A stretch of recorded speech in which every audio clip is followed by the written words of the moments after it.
Welcome back to the channel, welcome back to the vlog, welcome back to the car, welcome back to Cornwall, welcome back to a very warm day in spring as we head out onto the A30, the main route through Cornwall itself. And there's a reasonable amount of traffic today, but not as much as there is in, say, the height of summer when all of the schools have closed and everyone's down here for the summer holidays. What is that car doing and why is he straddling two lanes? These are questions that are probably going to remain mysterious to us. So as I whack her into cruise control, set the distance between us and the car in front and allow the car to get a little bit excited as we jet forward and the air conditioning just wafting over us. It is pleasant in the cabin. It is only about 20 degrees Celsius outside, but that is not what it feels like in the sun. In the sun, it feels like 4.4 billion degrees because we in the United Kingdom are just not used to the heat. So if you wanted to cosplay as an English person, you will need a few things. You will need to get dressed as if you don't really care what the weather's doing. So in the summer, you'll need a big woolly cardigan and thick jeans. And in the winter, you just wear the same thing and just complain about the weather all the time. The other thing you'll need is a nice cup of tea. Indoors or outdoors, it doesn't matter. A cup of tea is quite nice. And also, the last thing you'll need is an umbrella. I have an umbrella. I carry it with me everywhere. I can't show you because it would be irresponsible to get my umbrella out while I'm driving. But trust me, I have an umbrella. It's black. It's actually made by Life Venture if you wanted the same thing. It's got a little button, you can push it and pop, umbrella comes out. It's not just one of those things you see on Kingsman or films where English people happen to be. I genuinely carry an umbrella with me everywhere. It's actually back there behind the passenger seat if you wanted to know. But that's not what I wanted to talk about today. These guys are not going anywhere. This is summer traffic. This is what happens in Cornwall. People say, there's no rush hour in Cornwall. Buddy, it's always rush hour during the summer in Cornwall. You just never go anywhere. But that's not even what I wanted to talk about. What I wanted to talk about is the channel, because this is going out on Sunday, which means Saturday. Saturday we had the last of our latest supermassive game. We had the last in the Little Hope series that went out. That's a story game, a very nice story game. I really do like the supermassive games.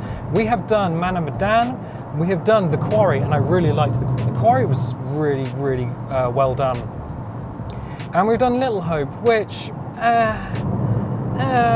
it was a good game. I liked playing it, but I think there were some technical issues, especially with things like the control set switching between the prologue and the main game.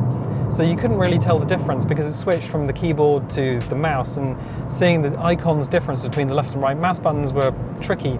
And I also accidentally selected hard mode, and believe me, half of the game, or in fact 2/3 of the game, was fine. It was absolutely fine. And then towards the last third, it just face rolled you the quick time events and got super difficult. We were lucky to make it out of that one in relatively one piece. You'll have to watch that series to find out how we did. But here's the thing. With that series ending, we're also come to the end of our current Stranded Deep world, but not the Stranded Deep playthrough. Stranded Deep is carrying on. Stranded Deep will always carry on because that's the one thing that people reliably watch. We can now crank her up to 70. Good. That is the one thing that people reliably watch. So what we're going to do with Stranded Deep, we're going to go back into it on the regular schedule, and we're going to start building a new island. We're going to go into the map maker, we're going to build a new island. So that'll be over several episodes probably, because we do luxuriate in the map maker, in the map editor. Because in the map editor you can spend as little or as long as you want there. One of the comments I'd had on an old video where we were doing Stranded Deep map making was that somebody said, "Oh, why are you spending so much time just making a beautiful island? Why don't you just throw a bunch of resources on it?" And I was like, "You pylon." That's my favorite diss at the moment, is just calling people pylons. I said, well, probably not to their face, but I said in my mind at least, "You pylon." If you're on PC, why bother making a resource island? if you're in Stranded Deep, why not just use the developer console to summon stuff in if you need to do that, if you need to cheat yourself playing the game. So yeah, no, we're going to make a beautiful island. We're going to make a beautiful and interesting island, and then we're going to go back into Stranded Deep, and we're going to play that island, along with a bunch of other custom islands, which I'm either going to make or going to pull out of the archives and just give a little touch up. But you might say, oh, are you going to go on to the next supermassive game because you've done Little Hope? The answer is yes, but there is going to be a pause, because the next supermassive game, there's The Devil in Me, which is the last one in season 1, and there's the next one whose name eludes me as I drive along the A30. So the next one and the one after that, they're kind of expensive. The Devil in Me is like $50, and the next one, House of Ashes, that's it. House of Ashes is not cheap either. And I have a choice. I can either use what's in my game library and not spend money and have food in order to eat. Or what I can do, we're going to have to pull out. What I can do is spend money, get the games. But the thing is that only donations really support the channel, and that's on Ko-fi. So your donations on Ko-fi support the channel. But the channel itself doesn't make any revenue. I did consider doing merch, like t-shirts and mugs, but again, I don't know how many people would be interested in that. That's just an idea that was floating in my noodle, in my head. But yeah, if you ever see an advert on a video, it's because it's had a content ID match, and the content ID owner, it'll be music somewhere. Little Hope had a bunch of them, The Quarry had a bunch of them, so if you're seeing adverts on videos, it's not me, baby, I didn't put them on there. That is just, yeah, people who own the music rights, and they're like, oh, we'll make money off your video, my dude. But I don't know, because I didn't see them, because I'm the channel owner, so I'm hoping that's not the case. So what are you dancing around and not telling us? Ah, right, so we're going to take a break from supermassive games, and hopefully get the other two when they're on sale. And in the meantime, I want to play a game that I've wanted to play for a while. And that is already in my library, and that game is Disco Elysium. Oh boy, I really want to play Disco Elysium. Like, you have no idea how much I want to play Disco Elysium.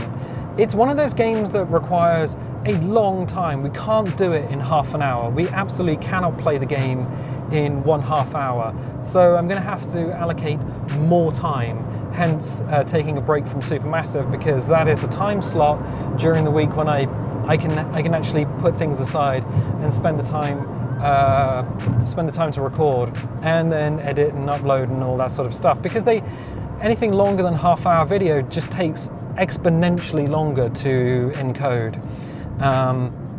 Premiere just will spend an exponentially longer, vastly longer amount of time to encode a video, and uploading videos just takes longer as well, because, well, a standard half-hour video is anywhere between 2.5 gigabytes to 3.5 gigabytes, and I'm uploading using country internet. And internet in the country is not that powerful, it's not that strong. So, you know, it takes as long to encode as it does to upload, which is disturbing. We're just going to have to dance around this roundabout. Beautiful. I think they're not mowing the grass these days. So through the month of May, nobody's mowing the grass to allow the wildflowers to come out and allow all the butterflies and bumblebees to have some food. There we go. Nicely done. So yeah, Disco Elysium. What is it about? It is a very deep story game. Any combat that's done is usually done, well, in fact, all of it is done in dialogue. I started playing it. I didn't make it through the first day. There are like 10 in-game days, but you can complete the game in 3 in-game days, I think. There are supernatural elements to the game. In fact, there is a deep supernatural element through basically the whole back end of the game.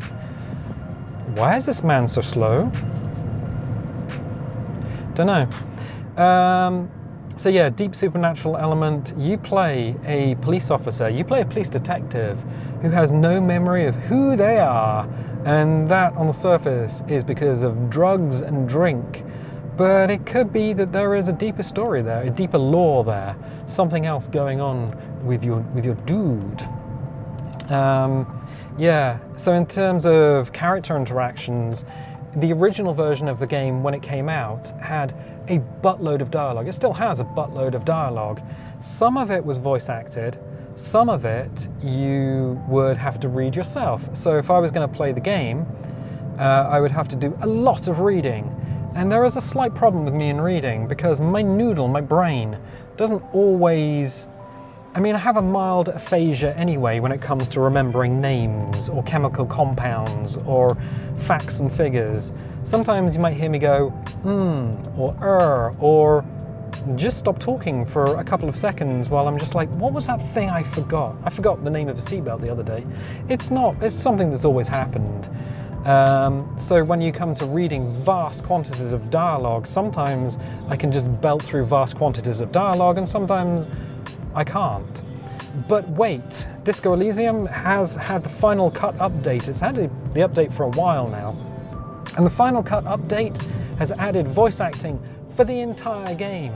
So it is very much a second screen watch. If you wanted to watch the game on a second screen, or if you wanted to watch it as a podcast, you could. You could absolutely do that because Disco Elysium is so story heavy that it is you can just allow the story to wash over you. So the little bit that I played, it was fascinating. It was super fascinating, and I was like, I'm going to stop. I'm going to stop right now, and I'm going to wait until I have an opportunity to play this through with you guys, because I genuinely think you guys are going to love it. Some of you have probably already played through the game. Some of you may have even played with the Final Cut update and know exactly what I'm talking about. Some of you do not know what I'm talking about and will just be like, is this a thing that I'm interested in? Well, if you got through the supermassive horror games and you were interested in a story, a game with super deep story and super deep lore, you know what? I think you'd like Disco Elysium. I really think you'd like Disco Elysium. It's not, there are some, I was gonna say there are some action scenes. There's no like reflex action scenes, so we don't have to click and shoot a dude. There's nothing like that. It is very deep dialogue, and the story is, as far as I can tell, quite branching. It is an RPG. There are RPG elements, and the RPG elements allow you to pick and choose a build, but you will never be able to choose all of the options, all of the build options during a single playthrough. So it's one of those games that encourages you to play through more than once. Absolutely. Thankfully somebody let this person go. Yeah, there's like a little cafe there, and I've never been in that car park, but I've always seen people go in there. And the railway goes above us. So yeah, that's exactly what's going on. And that's it. That's everything I wanted to talk about. So I'm going to leave you there for the time being, because I'm going to James's and I don't want to dox him. So if you like these little videos, if you like the little catch-ups, leave a little thumbs up. Leave a comment. Tell me how your day's going. Is your day nice and sunny? Did you go to the shops today?